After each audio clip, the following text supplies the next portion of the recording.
بسم الله الرحمن الرحيم نحمده ونصلي على رسوله الكريم أما بعد فأعوذ بالله من الشيطان الرجيم بسم الله الرحمن الرحيم من ذا الذي يقرض الله قرضا حسنا صدق الله العظيم وصدق رسوله النبي الكريم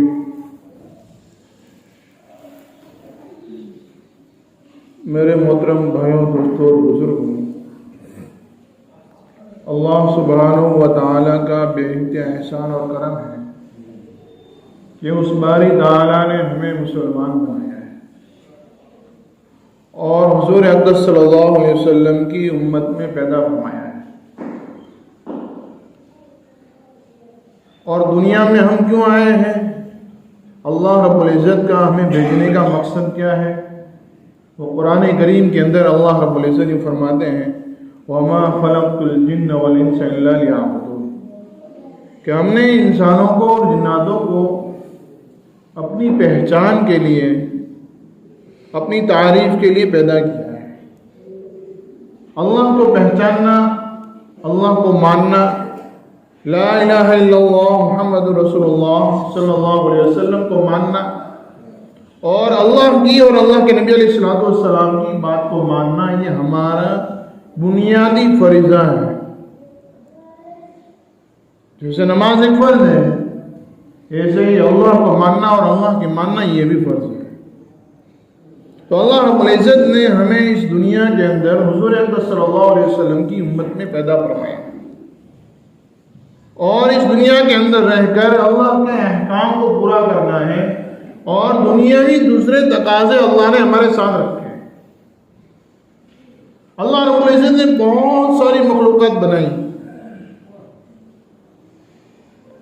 لیکن کچھ مخلوق ایسی ہے کہ جن کے ذمہ دنیا کے اور کوئی کام ہی نہیں، ان کے دنیا کے کوئی تقاضے نہیں، جیسے فرشتے ہیں کہ ان کے پاس دنیا کے کوئی تقاضے نہیں، جو اللہ حکم دے بس وہی کرنا، باقی پورا ہو گیا۔ اور بعض ایسے جانور وغیرہ ہیں کہ جن کے پاس اللہ رب العزت نے حکم دیے ہیں، وہ اپنے اعتبار سے اللہ کی تسبیح کرتے ہیں، باقی کھا پی کر ختم ہو جاتے ہیں۔ لیکن اللہ رب العزت نے ہمیں ایسا بنایا ہے کہ ہم دنیا کے اندر آئیں گے، ہم اپنی زندگی کے تمام تقاضوں کو پورا کریں گے، اور اس کو سامنے رکھتے ہوئے اللہ رب العزت کی بات کو مانیں گے، اللہ کے احکام کو پورا کریں گے نبی علیہ السلام کے بتائے ہوئے طریقے کے مطابق۔ تو یہ دنیاوی تقاضوں کو پورا کرنے کے لیے، ہمارے لیے دنیا کے کام کاج کو پورا کرنے کے لیے مال اور دولت کی ضرورت پڑتی ہے، اور یہ مال اور دولت دو طریقے سے آتی ہے، ایک ہوتی ہے حلال طریقہ اور ایک ہے حرام طریقہ۔ نبی علیہ السلام کالی کملی والے حضرت محمد مصطفیٰ صلی اللہ علیہ وسلم نے ہمیں حلال اور حرام دو طریقے بتائے ہیں، کہ ایک تو کہ آدمی انصاف کے ساتھ سچ بول کر حلال طریقے سے مال کماتا ہے تو یہ اس کے لیے حلال ہے، اور اللہ کے نبی علیہ السلام کی ایک بہت مشہور حدیث مبارکہ ہے، حضور اقدس صلی اللہ علیہ وسلم فرماتے ہیں کہ سچا اور امانت دار تاجر، التاجر الصدوق الامین، کہ سچا اور امانت دار تاجر، سچا اور امانت دار آدمی کہ جو اپنے پیسہ اور اپنے مال کو کمانے کے لیے سچائی اور امانت داری اختیار کرتا ہے، وہ کل قیامت کے دن مع النبیین والصدیقین والشہداء، کہ وہ کل قیامت کے دن نبیوں کے ساتھ ہوگا۔ میرے بھائیوں دوستوں بزرگوں، یہ مال جو ہمارے پاس آئے گا حلال طریقے سے آئے گا تو یہ مال ہمارے پیٹ میں جائے گا، اس سے ہمیں اچھے خیالات آئیں گے، اچھے ارادے، اچھے وہم اور اچھے گمان ہمارے دماغ میں آئیں گے، اور جب خیال اچھا آتا ہے نا تو پھر اللہ رب العزت کی فرما برداری کرنے کی اندر سے جی چاہتا ہے، اور جب خیالات بگڑ جاتے ہیں تو پھر کہ اس کے ذریعے سے اپنے بدن کے تمام اعضاء کے کام بگڑ جاتے ہیں۔ اللہ کے نبی علیہ السلام نے فرمایا کہ آدمی کے سینے میں گوشت کا لوتھڑا ہے جب وہ صحیح ہو جاتا ہے تو اس کا پورا بدن صحیح ہے، اور جب وہ بگڑ جاتا ہے تو اس کا پورا بدن بگڑ جاتا ہے، اس کے تمام کام کاج بگڑ جاتے ہیں۔ میرے بھائیوں دوستوں بزرگوں، یہ حلال کمائی کہ جو ہمارے پاس آئے گی، یہ کل قیامت کے دن اللہ رب العزت پوچھیں گے کہ تو نے کہاں سے کمایا، کیسے کمایا، کب، کس کے ساتھ کیسا ویوہار کیا، اور کس طریقے سے تو نے مال اپنے پاس لیا ہے۔ اور دوسرا ایک سوال میرے بھائیوں دوستوں بزرگوں، قیامت کے دن جو ہونے والا ہے وہ اس سے بھی زیادہ کٹھن اور مشکل ہے، اور وہ یہ ہے کہ تو نے اپنے مال کو کہاں خرچ کیا۔ حضور اقدس صلی اللہ علیہ وسلم نے ہمیں مال کو کمانے کے اور مال کو خرچ کرنے کے راستے بتائے، مال کو کمانے اور مال کو خرچ کرنے کے راستے بتائے۔ اور تو اپنا مال کہاں خرچ ہو، کس جگہ پر ہم اپنا مال جو ہے وہ لگائیں، کس جگہ پر ہم اس کو استعمال کریں، اللہ کے نبی علیہ الصلوۃ والسلام نے ہمیں دونوں چیزیں بتائی، اور ان دونوں باتوں کے لیے القیامت کے دن سوال پوچھا جائے گا۔ حدیث مبارکہ میں ہے کہ جب تک انسان اپنے کمائے ہوئے مال اور خرچ کیے ہوئے مال کا حساب نہ دے دے اس کے قدم اللہ رب العزت کی بارگاہ سے ہلنے والے نہیں۔ میرے بھائیوں دوستوں بزرگوں، یہ مال ہمارا کہاں خرچ ہوتا ہے، ہمیں اپنا حساب لگانا ہے کہ اللہ کی خوشنودی میں ہے یا اللہ کی ناراضگی میں ہے، کس جگہ پر خرچ ہو رہا ہے، کیونکہ مال کا خرچ کرنا، اللہ کے لیے خرچ کرنا، یہ ہماری دنیا بھی بنائے گی اور آخرت بھی بنائے گی کہ جو بندہ یا بندی اللہ کے لیے اپنے پاس سے 1 روپیہ خرچ کرتا ہے اور اس کی صرف اور صرف نیت اللہ رب العزت کی خوشنودی کی ہوتی ہے کہ میرے مال کو خرچ کرنے سے میرا اللہ مجھ سے خوش ہو جاوے، میرا رب مجھ سے راضی ہو جاوے، تو میرے بھائیوں دوستوں بزرگوں، اللہ رب العزت اس کو اپنا دوست بنا دیں۔ اسی لیے کہا گیا کہ سخی جو ہے نا، سخی آدمی کو اللہ رب العزت اپنا دوست بنا دیں، سخی کو اللہ اپنا دوست بنا دیں، لیے کہ مال کا خرچ کرنا اللہ کے لیے، اللہ کے لیے خرچ کرنا۔ ہم نے کہیں کسی جگہ پر کوئی روپیہ، کوئی 50 پیسے بھی دیے، اگر ہماری نیت اللہ کی خوشنودی کی ہے کہ میرا اللہ مجھ سے راضی ہو جائے اس لیے میں مال خرچ کرتا ہوں، تو سب سے بڑا فائدہ یہ ہے کہ اللہ اس کو اپنا دوست بنائے گا۔ حضور اقدس صلی اللہ علیہ وسلم نے اللہ کے لیے مال کے خرچ کرنے پر جو فوائد بتائے ہیں، جو فائدے بیان کیے گئے ہیں، جو فضیلتیں بیان کی گئی ہیں، میرے بھائیوں دوستوں بزرگوں، ہم اس کو بیان نہیں کر سکتے، ہم اس کو بیان نہیں کر سکتے، ہمارے پاس اتنا وقت نہیں ہم اس کو بیان کرتے ہیں۔ ہم میں سے ہر آدمی فضائل صدقات کو جانتا ہے، بعضوں کو تو منہ میں زبانی ہو گئی۔ حضرت شیخ رحمۃ اللہ علیہ اس میں آخر میں لکھتے ہیں کہ بہت اختصار کی کوشش کی، اس کے باوجود اتنی لمبی کتاب ہو گئی، اب تو ڈر یہ لگتا ہے کہ کوئی شاید اس کو پڑھے گا ہی نہیں پڑھے گا، ورنہ لکھنا تو بہت چاہتا تھا۔ تو میرے بھائیوں دوستوں بزرگوں، اللہ کے راستے میں اپنا مال کا خرچ کرنا کہ اللہ اس کو اپنا دوست بناتے ہیں۔ حدیث مبارکہ میں ہے کہ اللہ رب العزت جواد ہے کہ سب سے زیادہ سخی ہے، اور کہ آگے اللہ کے نبی صلی اللہ علیہ وسلم فرماتے ہیں یحب الجواد، کہ وہ سخیوں کو اللہ رب العزت چاہتا ہے، محبت کرتا ہے، پیار کرتا ہے، لاڈ کرتا ہے سخی آدمی سے۔ اللہ کے نبی علیہ الصلوۃ والسلام نے ایک مرتبہ یوں فرمایا کہ سب سے زیادہ سخی جو ہے وہ اللہ ہے، اور آدم کی اولاد میں اگر کوئی سب سے زیادہ سخی ہے تو وہ میں ہوں۔ حضور اکرم صلی اللہ علیہ وسلم کا فرمان ہے۔ حدیث مبارکہ میں ہے کہ ایک مرتبہ حضرت بلال رضی اللہ تعالیٰ عنہ بڑے ٹینشن میں حضور اکرم صلی اللہ علیہ وسلم کی بارگاہ میں آئے اور یوں کہا کہ نبی اللہ، بہت قرضہ ہو گیا ہے اور اب کوئی قرضہ دینے کے لیے بھی تیار نہیں۔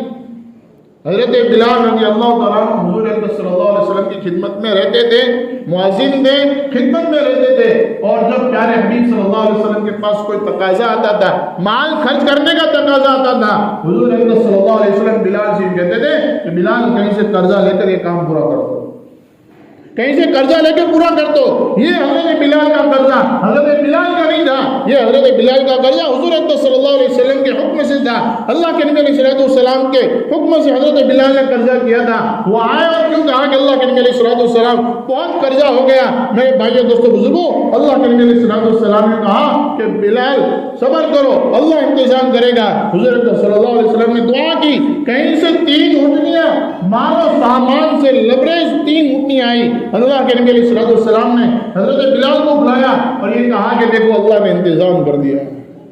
میرے بھائیوں دوستوں بزرگوں, یہ ہمارے لیے ایک سبق ہے کہ آج ہمارے پاس کہیں سے 2-5 پیسے یا کہیں سے کچھ رقم آ جاتی ہے, ہم اس کو سمجھتے ہیں کہ ہماری عمل کی وجہ سے, ہماری ہوشیاری کی وجہ سے, ہماری محنت کی وجہ سے.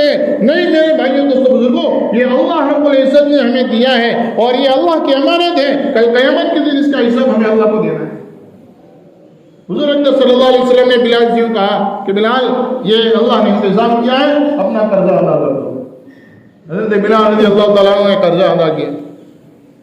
پیچھے تھوڑا سامان بچ گیا, اللہ کے نبی علیہ السلام کے پاس آئے اور یوں کہا حضرت بلال رضی اللہ تعالیٰ عنہ نے کہ نبی رسول صلی اللہ علیہ وسلم, یہ کچھ سامان بچا ہوا ہے. اللہ کے نبی علیہ السلام نے کہا کہ اس کو بھی تقسیم کر دو, اس کو بھی تقسیم کر دو.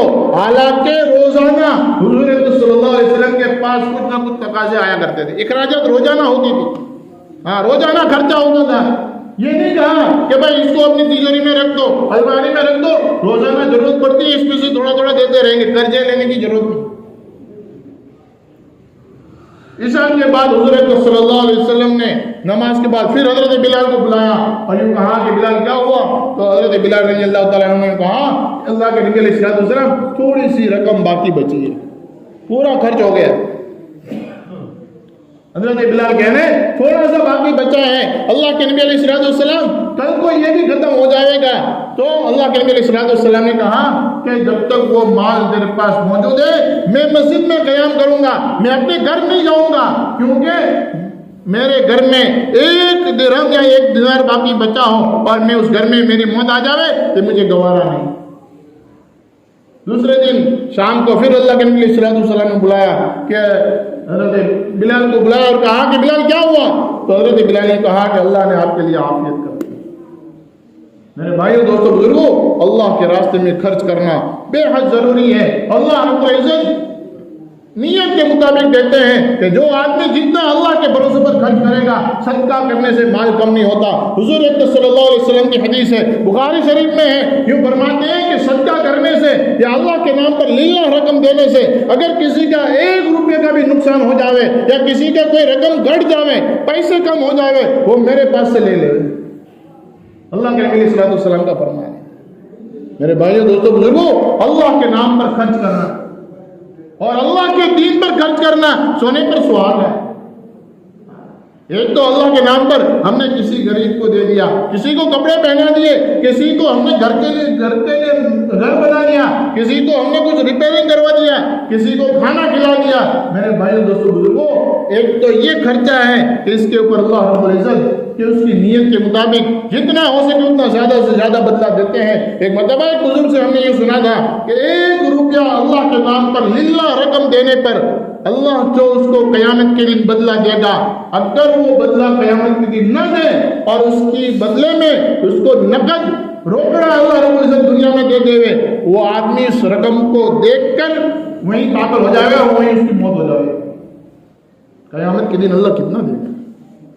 1 روپیہ اللہ کے نام پر دینے پر اللہ اس کو قیامت کے دن جو دینے والا ہے وہ قیامت کے دن نہ دے, بلکہ اس کے بدلے میں روکڑا اللہ رب العزت اس کو اس دنیا میں دے دے اور وہ اس رقم کو دیکھ کر وہیں مر جائے. میرے بھائی دوستو بزرگوں, یہ کوئی معمولی چیز نہیں ہے اللہ کے نام پر خرچ کر دینا, کیونکہ جو اللہ کے نام پر خرچ کرتا ہے نا اس کو سخی کہا جاتا ہے. اور اللہ کے نبی علیہ السلام کی ایک حدیث ہے کہ سخی قریب من اللہ, کہ سخی آدمی اللہ سے قریب ہوتا ہے. قریب من الجنہ, کہ جنت سے قریب ہوتا ہے. قریب من الملائکہ, ملائکہ سے قریب ہوتا ہے. اور کہ نبیوں سے قریب ہوتا ہے, جنت سے قریب ہوتا ہے. اور دوزخ کے وہ دور ہوتا ہے.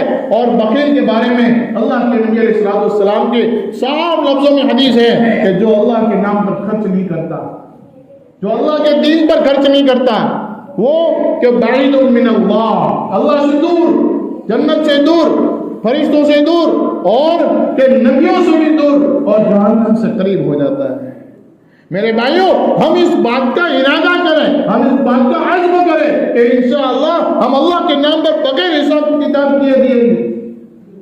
کیونکہ میرے بھائیوں، حضرت عائشہ صدیقہ رضی اللہ تعالیٰ عنہ ایک تو عورت ذات ہے اور حضور اکرم صلی اللہ علیہ وسلم کا انتقال بھی ہو چکا ہے، اب کوئی نہیں ہے، اس کے باوجود حضرت عائشہ صدیقہ رضی اللہ تعالیٰ عنہ کی سخاوت کے جو قصے حضرت شیخ نے لکھے ہیں، میرے بھائیوں دوستوں بزرگوں، خادمہ یوں کہتی ہے کہ ایک دن حضرت عائشہ صدیقہ رضی اللہ تعالیٰ عنہ کا روزہ تھا اور ان کے روزدار ہوتے ہوئے ان کے پاس پیسے سے بھر کر بوری آئی۔ انہوں نے خادمہ سے کہا کہ چلو تھال لے آؤ، پلیٹ لے آؤ اور اس میں سب جگہ پیسے رکھے اور یوں کہا کہ ترتیب سے سب کے گھر دے آؤ، سب کے گھر دو۔ یہ صدقہ نہیں تھا، یہ للہ رقم دی، صدقہ نہیں تھا، للہ رقم دی۔ حضرت عائشہ صدیقہ رضی اللہ تعالیٰ عنہ ان کے لیے حلال رقم دی، ان کی ذاتی ہدیہ کی رقم دی۔ میرے بھائیوں دوستوں بزرگوں، اگر وہ چاہتی پوری رقم اپنے الماری میں رکھوا دیتی کہ بھئی اس کو الماری میں رکھ دو، حضور تو ہے نہیں، گھر کا خرچہ کیسے کریں گے، اس میں سے کام چلتا رہے گا۔ لیکن حضرت عائشہ صدیقہ رضی اللہ تعالیٰ عنہ، میری اور آپ کی ماں حضرت عائشہ صدیقہ رضی اللہ تعالیٰ عنہ، میرے بھائیوں دوستوں بزرگوں، خادمہ کو بھیجی اور پوری رقم تقسیم کروا دی۔ خادمہ یوں کہتی ہے اس دن حضرت عائشہ کا روزہ تھا اور ان کو اپنے افطار کا بھی خیال نہ ہوا کہ میں کچھ رقم 1 درہم یا 1 دینار بچا کر رکھ لوں کہ جس کی وجہ سے میرے افطار کا انتظام ہو جائے۔ جس دن ہم نے بوری بھر کر پیسے صدقہ لوگوں کو ہدیہ کیا اور لوگوں میں تقسیم کیا لینا، اس دن حضرت عائشہ نے پانی پی کر روزہ افطار کیا ہے۔ آج میرے بھائیوں دوستوں بزرگوں، ہم کہیں بیٹھ کر یا کوئی ہمارے پاس آ جاوے، ہمیں کوئی بات سمجھا دے، اندر سے دل بہت مانتا ہے کہ چلو کچھ اللہ کے نام پر لکھا دیتے ہیں، لیکن جب گھر جاتے ہیں تو گھر پر کہ اپنی مستورات، اپنی عورتیں جو ہے وہ یہ کہتی ہیں ارے کہیں خبر پڑے تو کچھ خبر پڑتی ہے، یہ کیوں دے دیتے لو، ہم نے زکات تو نکالتے ہیں، بس بھیک بہت ہو گیا۔ میرے بھائیوں دوستوں بزرگوں، زکات نکالنے والے آدمی سخی نہیں ہوتا، وہ تو اس کے اوپر ذمہ ہے، اس کے اوپر فریضہ ہے، نہیں نکالے گا گنہگار ہوگا۔ لیکن میرے بھائیوں دوستوں بزرگوں، ہاں اتنا ضرور ہے کہ وہ آدمی جو ہے وہ بخیل میں سے نکل جاتا ہے، زکات دینے والا بخیل میں سے نکل جاتا ہے لیکن سخی میں داخل نہیں ہوتا۔ میرے بھائیوں، ہمیں تو سخی بننا ہے۔ صحابہ کرام رضوان اللہ علیہ مجمعین نے ایسی سخاوت کی ہے، آج تک ایسی کوئی مثال نہیں دے سکتا۔ ہاں، انہوں نے اپنے جان کی، مال کی، عزت کی، آبرو کی سخاوت کر لی۔ جان کی سخاوت ہم میں سے ہر آدمی جانتا ہے کہ لڑائی کے اندر گئے اور غزوے میں گئے اور پانی شہید ہو رہے ہیں اور انتقال ہو رہا ہے، اپنا چچا جان بھائی پانی لے کر آ رہا ہے، پانی پلانے کی کوشش کر رہا ہے، بازو والے نے آہ کر دی، یوں کہا کہ اس کو پانی پلا دے، میں بعد میں پیوں گا۔ جان کی قربانی، یہ جان کی سخاوت، مال کی سخاوت، یہ صحابہ کرام رضوان اللہ علیہ مجمعین کی گھٹی میں تھا۔ میرے بھائیوں دوستوں بزرگوں، ہم بھی اپنے جان، مال، عزت، آبرو اللہ کے نام پر ان کو سخاوت کرنے کی ہماری عادت بن جاوے، اس کے لیے ہمیں ابتدا کرنی پڑے۔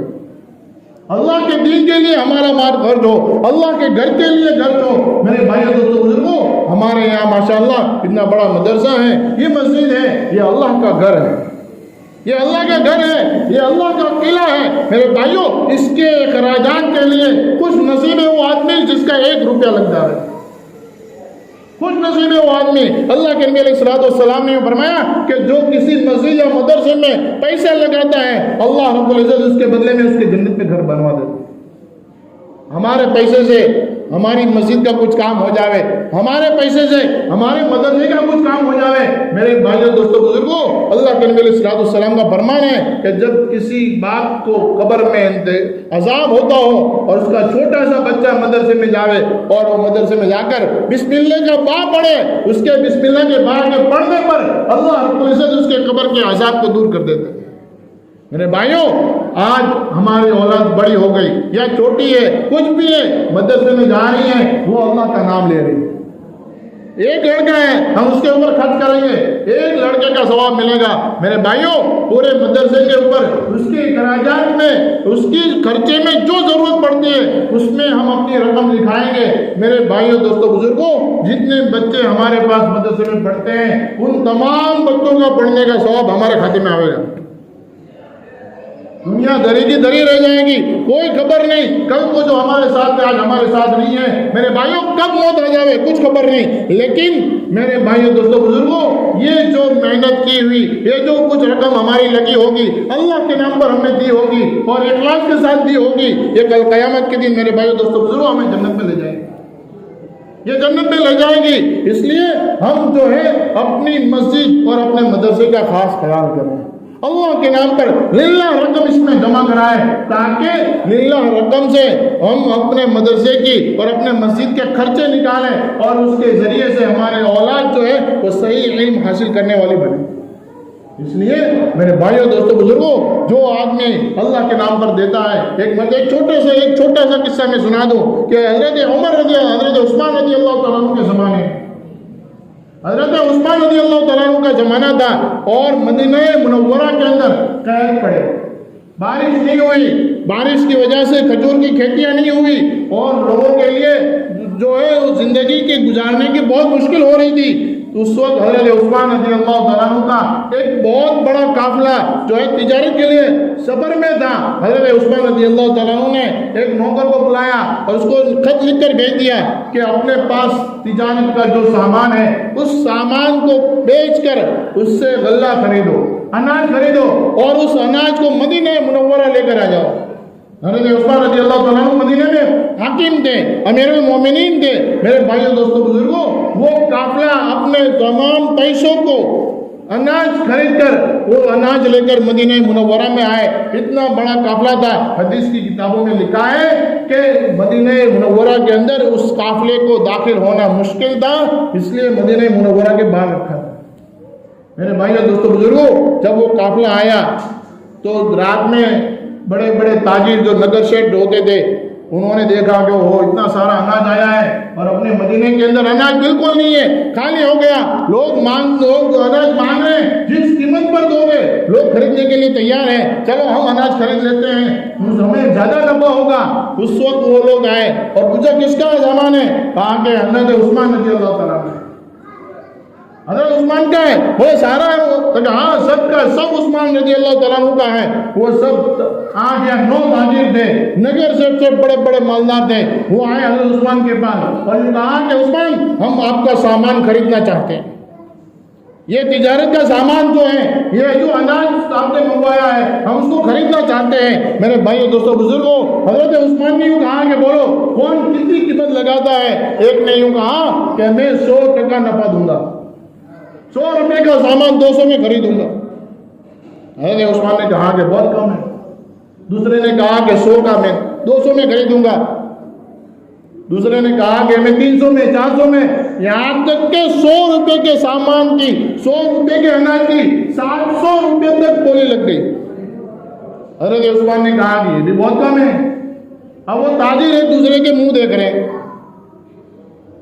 کہ یار حضرت عثمان کی بات ہی الگ ہے، 700 روپے تک کا ہم نے نفع کرا دیا، اس کے باوجود ان کو اور رقم چاہیے۔ حضرت عثمان نے کہا کہ اس سے زیادہ رقم بولی جا چکی ہے، اس سے زیادہ کا اعلان ہو چکا ہے، میرے پاس گراہک کھڑا ہے۔ وہ لوگ ایک دوسرے کے منہ دیکھ رہے ہیں کہ ہم تو یہ 7-8 لوگ ہیں، بڑے تاجر لوگ ہیں، مالدار لوگ ہیں، ہم سے بڑا تاجر مدینے میں اور کون ہے جو ہم سے زیادہ پیسے دینے کے لیے تیار ہے؟ پھر انہوں نے پوچھا کہ عثمان کون ہے جو ہم سے زیادہ رقم دینے کے لیے تیار ہے؟ حضرت عثمان نے فوراً اعلان کیا کہ سنو، میرا اللہ جو ہے وہ راضی ہے اور وہ اتنا راضی ہے کہ وہ 1 روپے کا سامان 700 روپے میں خریدنے کے لیے تیار ہے۔ میرے بھائیوں حضرت عثمان نے کہا کہ 1 روپے کا سامان 700 روپے میں خریدنے کے لیے تیار ہے، اور سنو یہ میں اعلان کرتا ہوں کہ میرا جتنا غلہ ہے مدینہ منورہ کے لوگوں کے لیے یہ پورا غلہ بالکل فری ہے، جس کو جتنا چاہے لے جائے۔ میرے بھائیوں دوستوں بزرگوں اتنا بڑا غلہ تو جو مدینہ منورہ میں داخل نہیں ہو سکتا تھا، وہ غلہ حضرت عثمان نے اللہ کے نام پر مدینہ منورہ کے لوگوں کے لیے فری کر دیا۔ میرے بھائیوں رات میں ایک صحابی حضور صلی اللہ علیہ وسلم کو خواب میں دیکھ رہے ہیں، ہاں اس کو یاد رکھنا. رات میں ایک صحابی حضور صلی اللہ علیہ وسلم کو خواب میں دیکھ رہے ہیں. وہ صحابی حضور کو دیکھ کر بے چین ہو گئے, گھوڑے کی لگام پکڑی. اللہ کے نبی علیہ السلام بڑے تیار ہو کر اور سفید گھوڑے پر بیٹھ کر جا رہے تھے. وہ صحابی نے لگام پکڑ لی اور یوں کہا کہ حضور صلی اللہ علیہ وسلم آپ کے دنیا کے جانے کے بعد ہماری جو ہے وہ یہ دنیا میں رہنا ہمیں اچھا نہیں لگتا, آپ کا دیدار نہیں ہوتا. اللہ کے نبی علیہ السلام نے کہا کہ میں ابھی جلدی میں ہوں. صحابی نے کہا کہ اللہ کے نبی کہاں جلدی میں؟ تو کہا کہ عثمان نے جو اللہ کے نام پر مال خرچ کیا ہے, اللہ رب العزت نے اس کی شادی جنت کی ایک حور کے ساتھ کروائی ہے. سنو, اس کے نکاح میں جانا ہے, اس کے نکاح کی مجلس میں جانا ہے, سارے نبی وہاں شریک ہونے والے ہیں. میرے بھائیوں دوستوں بزرگوں, اللہ کے نام پر خرچ کرنا, 1 روپے کے بدلے میں 700 روپے کا وعدہ اللہ رب العزت نے دنیا میں کیا ہے, اور اللہ اس سے بھی زیادہ بڑھائے گا. اور مرنے کے بعد اللہ کیا دے گا اس میں سے میں اور آپ ہم میں سے کوئی نہیں جانتا. اس لیے میرے بھائیوں دوستوں بزرگوں, ہم جو زکوٰۃ کی رقم نکالتے ہیں وہ تو ہمارا فریضہ ہے. ہم اللہ کے گھر میں اور مدارس میں جو ہے اپنے اعتبار سے, اپنے گھر والوں کے اعتبار سے جو ہے للہ رقم لکھوائیں, للہ رقم ادا کریں, تاکہ پاک اور طیب مال سے اللہ کا گھر اور اللہ کے قلعہ یعنی کہ مدرسے کے اخراجات پورے ہوں. اللہ رب العزت سے دعا ہے, اللہ تبارک و تعالی ہم تمام کو عمل کرنے کی توفیق عطا فرمائے. آمین یا رب العالمین.